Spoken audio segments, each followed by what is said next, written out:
Welcome to a very special edition of Neds AFL Unpopular Opinions. I'm Dylan Leach, he's Ryan Cook, and of course it is football's night of nights. The 3, 2 and 1. Who will take Charlie home when a champion becomes a legend and all the rest of it. And it's a very special edition of Neds AFL Unpopular Opinions because out Rockcliffe and Lynch and in Leigh and Mitch from We Got the Chocolates. Boys, welcome to the Neds Unpopular Opinions family.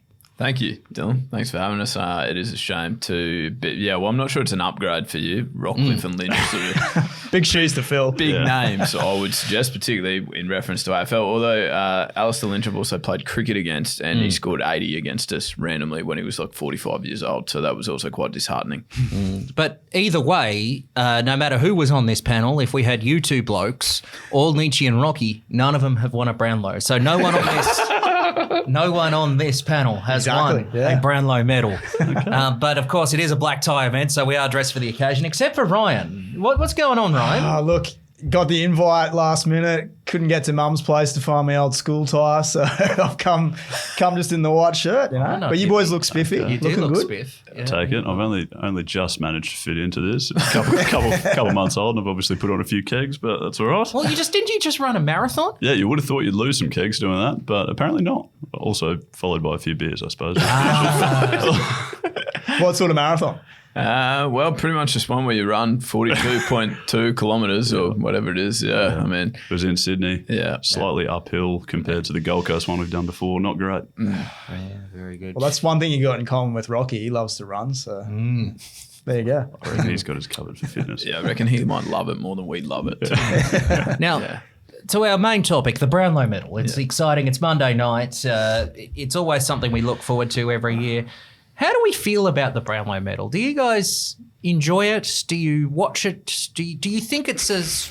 Do you like the format of the Brownlow medal? You might want to go to Mitch first. Mitch? I have never watched it.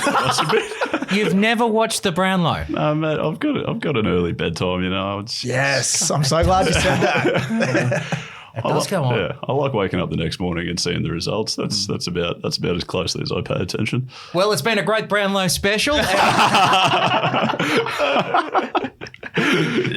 No, I feel like it's hard to watch from start to finish, I'll be honest. I tune in sporadically throughout the event generally. It truly is the world's most unique awards night. And I know that they've tried to do other things during the Brownlow. They'll have intermissions where they'll present a community award, or they'll get a singer in, or they'll... I think sometimes they used to present Mark and Goal of the Year at the Brownlow medal.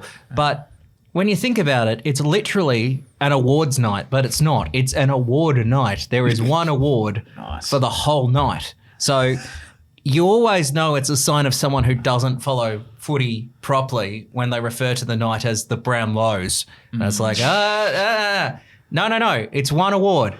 Literally, it goes for the same length as the Oscars. Yeah. It's got the same glitz and glamour. Or it's meant Does to it? have. Does it really? Well, I reckon it's got even better glitz and glamour than the Oscars. But it's one award. Like, you couldn't imagine, say, the Oscars, to use that example, you couldn't imagine the Oscars just being one award and it's just the head of the Academy of Motion Pictures, Arts and Sciences just counting votes for 52 weeks of the cinema year until they crown the Oscar. Or, I put it to you, should more awards nights have the same format as the Brownlow? I think if they could have the format of one award, I'd be all for that, but maybe condensing the time slightly more, particularly say for like our club football side. I'm not real keen on going to a event if it's one award and it still manages to go for 4 hours. I feel like I'd be let down at that point. It also has been ruined, the function, which our friend Tom Rockcliffe has brought up before, because a certain Brendan Favola ruined it for everyone. Yeah, well, we were going to say that was one of the things we quite liked about it. So, see, I found that quite entertaining. Yeah, everyone liked that. So what's the reason that it's now ruined? Are they more sort of just clamping down on everyone's they watch what you drink now. Yeah. Right. Yeah. That's where it's gone downhill. There's no more drunken incidents. Of course, you should do that responsibly, given the platform that we're on here, Ryan. Yes. But also, some of the players still have to play, don't they? Like a few of quite the good ones that are probably in the running for the Brownlow are still actually playing. Yeah. Well, I mean, there's been, like, particularly last year with Lockie Neal and previous years, there's been it's happened a lot where the Brownlow medalist actually hasn't been in the room. Yeah. So not only are you there for one award for the whole night, but the person who actually wins it isn't actually there and collects it elsewhere. And I think that's that's one of my main gripes with awards nights is when because they name so many, there's so many people that just haven't bothered to rock up. So you always go you clap for someone that's not there, and it's like a waste of a clap, and it starts to get pretty repetitive and annoying. So imagine that for one Brownlow, that you've got to clap for a bloke and then go, oh, geez, he's not here. Made even worse if you're not even in the running. Like if you're just there to sink piss and watch the antics, that's it. Surely that makes it more fun. When you're not in the running. Potentially, yeah. You could be onto something. You'd be doing the same as not if you're in the running, but you'd be having a lot of games with the Brownlow and whatnot. It's also one of the few nights of the year where Crown Lager is acceptable. So, Crown Lager is strictly for Christmas, Chinese, and the Brownlow. Yeah. That's the only time you sink the trumpets. I can't stand that stuff. Crown I'm going to Lager? go on record saying that. I don't know about you boys, but it doesn't do it for me. That's the Brownlow beer. Yeah, they can keep it. I thought it was extinct. No, it's still Crown Lager. Why is it the Brownlow bit? Just always has been. Because it's just I think Fev made tradition. that famous. Yeah. Right. Okay. Well, they used to have like a special Brownlow edition. Like they put the Channel Brownlow medal. To actually talk about the medal itself. Yes. How do we feel about the umpires doing the votes? Because it's got a reputation now of being a midfielder's medal. Do you think the umpire, yes, there is MVP awards and media awards and coaches awards, but surely the umpires doing the voting for it just makes it more unique and adds a bit more intrigue to it than the other awards nights. Yeah, I like the umpires doing it. I think that if you were worried about getting too midfielder heavy, it is only the field umpires that vote for it. So I think potentially you could just chuck a goal umpire vote in there because they probably can't see far enough down the field to see what the midfielders are doing. So their vote's more likely to go for a defender or a forward. That's my solution. Yeah, I like that. That's not crazy. He's done his research. Yeah, no, that's not the stupidest thing ever. That's good. I just wonder how, where is it on the priority list for the umpires? Surely they've got enough on their mind already trying to not make incorrect decisions all the time, don't they? They get enough flack about that. And then at the end of the season, they're going to get roasted about their votes as well. It's straight after the games, isn't it? Yeah, straight after the games. It's literally just paperwork. Just after they've copped a couple of boos from either, regardless of how well they've gone, they're probably getting booed by someone walking in. Well, there's a famous story of umpire pettiness from a Brownlow, and that was Greg Williams, of course, former Carlton, Sydney and Geelong champion Greg Williams, two-time Brownlow medalist, but he should have been a three-time Brownlow medalist because in 1993, Williams was known for being a bit lippy to the umpires, and there was a game in the 93 season where Williams got 40-plus disposals but didn't get a Brownlow vote because the umpire at the time, John Rosso, is like, this guy's a jerk, we're not giving him votes. And he lost it by a couple of votes to Gavin Wanganeen. And any Carlton fan watching this of a certain era will be fired up about that. Really? But I love that. I love stories like that. How good's the pettiness of it? Do you think that still happens? I reckon it would. That's the argument against the umpires doing it, is their bias. But it is meant to be the fairest and best, isn't it? So, if you're spraying the umpire, is that fair? Maybe you deserve to not get the votes. I mean, I would obviously not get votes in that if that was the case, but I'm also unlikely to play AFL at this point. But again, I said with the AFL credibility we already have on this show, no one here has won a Brownlow, and that's even if Lynchy and Rocky were here. So we're all fine. Yeah, that's right. True. We're experts. Exactly. But yeah, that's interesting about the sort of, do the umpires, but because one of the things that might intrigue us later on is obviously Isaac Heaney was rubbed out and made ineligible, but since then he came back and there's definitely games where you'd have him penciled in for 3 votes. The later one against Collingwood sort of stands out, but if he only gets 1 or 2 votes, do you reckon they would think, oh no, he's suspended, we shouldn't give him votes? I don't think they do that. No, I don't think so either. Yeah, because there's been players who are suspended and will still get votes and finish on top. A great example, the famous example is Chris Grant and Corey McKernan in the 90s. But I don't think the pettiness is there. Maybe on the day. I think it depends how mouthy they are. So what would you rather then? The media do the voting? God, no. So you want the fans? No, I like the umpires. Okay, so you're umpires as I'm well. pro umpire. Right. I think Do you know what the other argument is though? Like, who do some people want doing it if not the umpires? Because I've had to, like, again, we just played a pretty poor standard of footy, but I've had to do the votes for our senior team one day, and I'm just sitting there with absolutely no idea. Like, I'm much more interested in having a beer after the game after our game than trying to work out who's the best on this ground, and I'm not following it very well at all. I don't think you can just be the fans. Well, you judge it purely on 5 names that you knew in the team. Yep. That doesn't help. It would be a boring. It just wouldn't be as fun, or there wouldn't be the intrigue, and it would just be the same people every year winning it, and it doesn't have those sort of underdog or surprise stories that only an awards like the Brownlow medal can have. And we wouldn't be doing and as well as the pomp and ceremony involved with it. That's what makes it special. And the Dally M in rugby league, which is obsolete basically now, because that's judged by the media. Yeah. And I think everyone knows the winner by round 18 because they publish the round votes. 10. Round 10. Yeah, like everyone publishes the votes weekly. Well, Dylan, can I ask you, sorry to hijack, is there a player that sticks out for you, the like best player that never won a Brownlow? I think you're someone How that long's knows a piece so of string? much. This could be a whole podcast. Yeah. Someone that knows so much about this. Brownlow robberies. Yeah. Dacos last year. Yeah, Nick Dacos last year. Leigh Matthews never won a Brownlow. No, Leigh Matthews never won one. Wayne Carey never won one. Yeah. I think you would say Anthony Koutafidis in 2000 should have won the Brownlow. Yeah.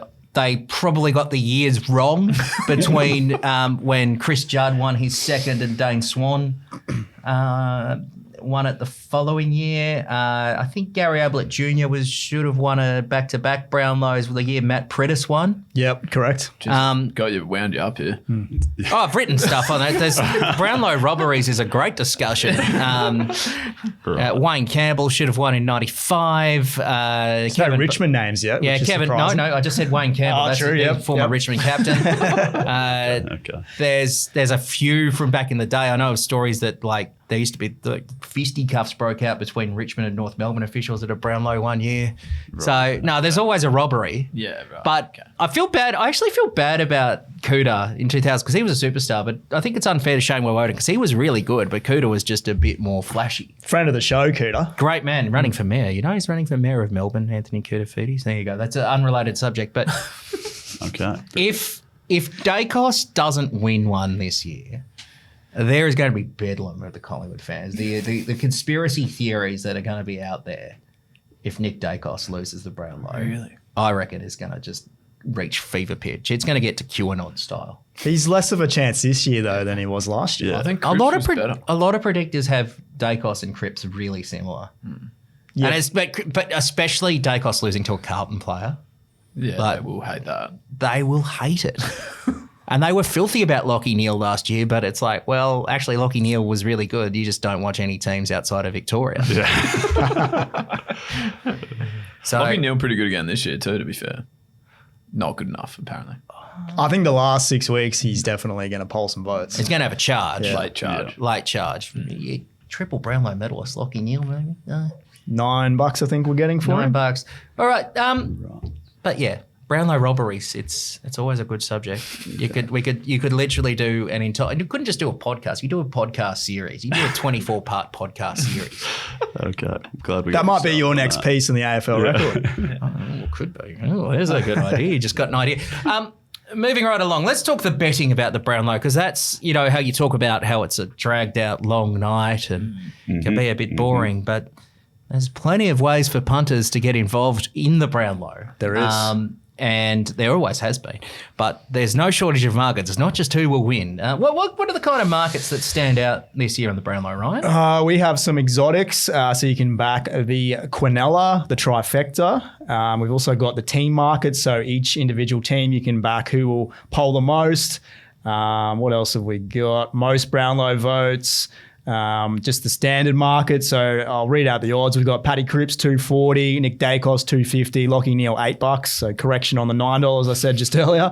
And then the Bont $15, who is always popular this time of year. And I should stress that will change as this goes to air, because we're recording this on the Tuesday afternoon. So if you're obviously watching this later in the week, do keep an eye on the Neds app for the various Brownlow market fluctuations. That's right. And we do have some head-to-head markets. So we've got, player versus player. And then what are the ones that stand out? In the I like a player v player. I haven't done that. They have. Let me just find them, Bill. You can. Yeah, exactly.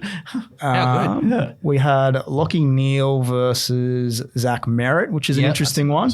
Yeah, I like that one. And then the other value is the markets where you can back individual players to finish top 20, top 5, or top 10. So in front of me, I've got guys like Zach Butters, top 20, you're getting $1.02, but then top 10, $1.70, top 5, $6. So that's where the value really lies. Yeah, absolutely. Okay. Have you had a look at, you guys have done your homework? Well, I hope you have. Absolutely. You've had a look at your Neds app. You've had a good hard look. Are there any markets that stand out for you blokes? Well, I liked the top 5 and the name that you just mentioned, the Marcus Bontempelli. I feel like he just went sort of sneaky under. I reckon he's one that umpires like too, because I know it's not judged by the media, but every time that he does like even one cool thing in a game, it somehow seems to reflect that like his whole game was centered around that one piece.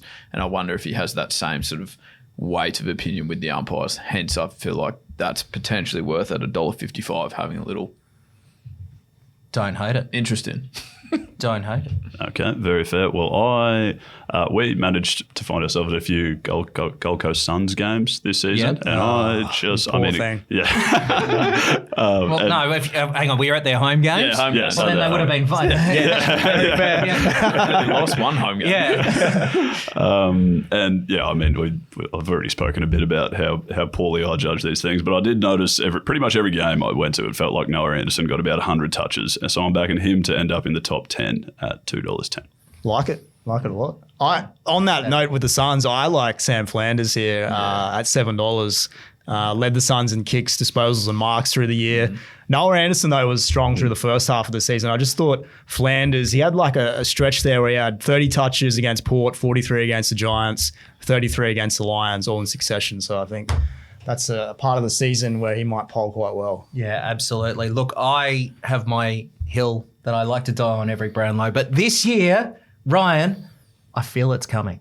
Say the line, Bill. I know a lot of journalists every year go, Dustin Martin's going to the Gold Coast, and turns out they might be right. Well, this is my Dustin Martin's go to the Gold Coast. I thought you were going to say Dustin Martin for the Brownlow there, which I thought was maybe... No, definitely not. He has one. He doesn't. No. He does have a Dustin Martin bet, though. Yeah. I've got him to poll a vote. Okay.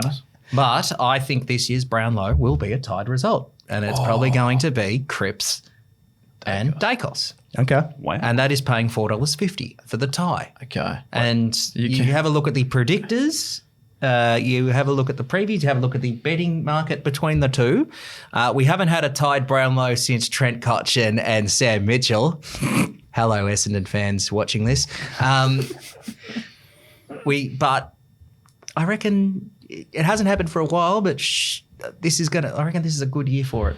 You can also bet on winning margin, can't you? You can, yes. But obviously ties are winning margin. So ties, but that's not just a duo. That could be like 2003 when it was Rashudo, Buckley, and Goodsey.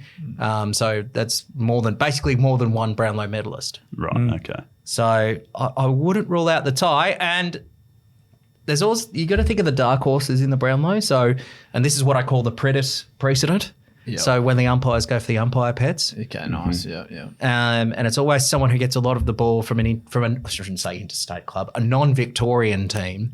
Okay. So Caleb Sarong at Fremantle, particularly when they were up and about, he was a constant ball magnet. The umpires like him. He'll get plenty of votes.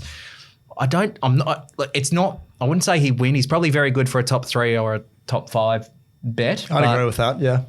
If you're looking for a rank outsider, like let's just say you've got the Brownlow sweep and your usual suspects take it. If you've got Sarong, you're in with a chance.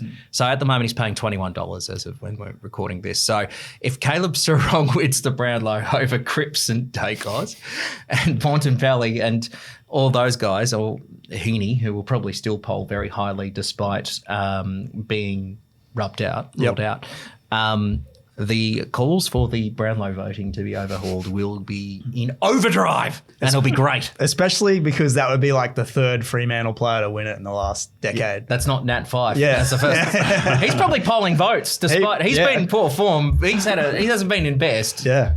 He'll probably still poll votes. Very true. Nat 5. I read an article saying that he should retire, so I'm not sure. He should end his contract 1 year early, so I'm not sure. But the umpires probably don't think that. How do you boys feel about tied Brownlow medalists? Nah, hollow feeling, I think. I don't like, because one of the things that I quite like about Brownlow that probably goes back to the start of the episode is seeing the speeches at the end. A two-person speech is no good because that's too much speech for my listening skills. If you ever look at your fellow mustache brethren, Dipper, when he won the Brownlow in 1980, and but that is actually I said you guys looked a bit like Charles Brownlow, the man the medal's named after, but that your Mo is on par with Dipper. That is.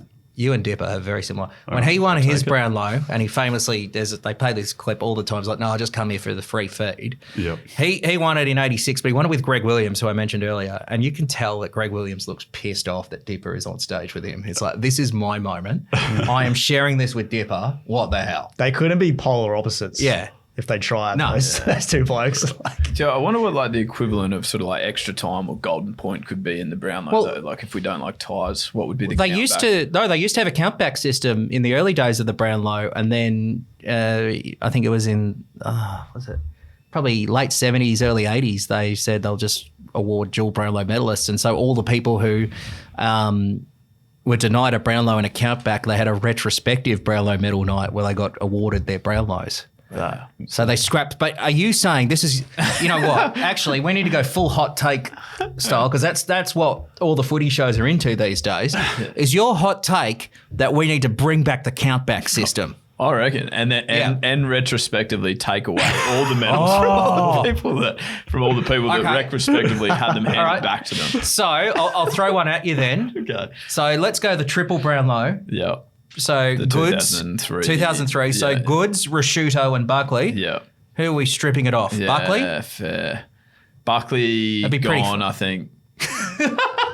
Goods has already won Australian of the Year, though. But Goods won one by himself. Yeah, so he probably doesn't need his second. Yeah, okay. I would have said Rasciuto. You're happy you're stripping Rasciuto. Yeah. And Goods giving and, it to just give Buckley. Goods and Buckley, yeah. I'll just give it to both of them. And Hurd and Voss? Hurd. Voss stays. Okay. Yeah. I like it. I think we might be onto something. I think so. The More punishment for Hurd, you say? That's not enough. Oh, gee whiz, we're really getting into some deep diving here. All right, well, I'm looking forward to Brownlow Medal Night. Ryan, just go through some of the best bets again for us. From you boys? Yeah. Oh, well, I'll go through my best. Let's go through what we'll do is we'll go through our best bets to wrap up. Okay. And good luck, good punting, and enjoy your Brownlow. But let's do the best bets. As I get it up on the fan, we've got a very professional setup here. So these are the ones that stand out that I don't mind. In the head-to-head, Neil versus Heaney. Heaney at $2.05, not bad. So that could be a very competitive head-to-head race. Mm-hmm. I tell you what, if Isaac Heaney could potentially finish on top of the Brownlow voting and miss out on Mark of the Year because he took it in the finals. So you would hope he's playing in the grand final that week, the poor bugger, because that could really hurt. Double whammy. An obvious one, particularly around Dreamtime, and I think it's a good little percentage earner, Dusty Martin to polar vote, and that I reckon that'll be in the Dreamtime game where he sort of made a little come up. $1.40. Yeah, I think Dusty to load up do that. And yeah, Caleb Sarong is the roughie at 21, but he's probably better value at about $5 or so to finish top 5, and of course the tie at $4.50. Yeah. Like it a lot. Ryan. Some good ones. I'm with you boys. I've got the Bont down to poll the most 3-vote games. He's getting $7 for that one. 7 games with 30 plus touches, only 7 games without a goal. So I think his stats stack up quite nicely. To poll a vote, I really like Calamar Chi at $5. He had a really cracking game in round 15 against Port. 20 touches, couple of goals. I could see him polling a vote there. I've already mentioned Sam Flanders. I think he could potentially steal some votes from Anderson. So I've got him down as one of the top Gold Coast Suns poll getters. And then just for a lot of value, and this is just my smoky bet, I like Dane Zorko top 20 at 17s. Not bad. Okay, I like it. Yep, well, I've already said Noah Anderson to finish in the top 10 at $2.10, and then I'm probably fairly biased towards Lions players from there. I'm not going to lie. I liked the head-to-head markets. I've got Danaher to beat Jake Waterman at $1.75, and Kai Lohman. I found him pretty exciting to watch this season. I want him to poll a vote at some point for $1.60. Nice. All right. Well, I don't have as much value as what I would have liked. And he wins a win. Certainly not as much statistical evidence to back. None of these will get up, so don't worry. Again, a name that you mentioned. There's a head-to-head, which is Zorko v Whitfield. I have Zorko at $1.82. Like that. I think Cripps wins the Brownlow, and I'm happy to fine. stake that. So $2.40. You got a margin? As we mentioned, and the margin is 1 to 2. Oh, close Tight one. Close to a tie. That's when we're going to get. That's when we're going to get the silence as well later in the count. It's Andrew Dillon's first count as well as doing the Brownlow. yeah, it is too. He's got some big shoes to fill from Gillon McLaughlin, but surely he'll adapt the silent when he goes Carlton P. Down to that kind of thing. I'm really looking forward to that aspect. And one random outsider for polling a vote, a player that you love, Nick the Wizard Watson. Yes. I reckon he's paying $7 to poll a vote. I reckon he might in that Hawthorn-Carlton game and the Hawthorn-Richmond game later in the year. That price sounds like a mistake. $7. It does, yeah. I reckon Nick the Wizard, I think he kicked 3 and had a pretty dominant performance in that second half against Carlton where he did. thumped them. Yep. So I will... At the moment, it may have, again, hopefully that hasn't changed by the time this podcast goes to air, but that's one to keep an eye out on. Okay.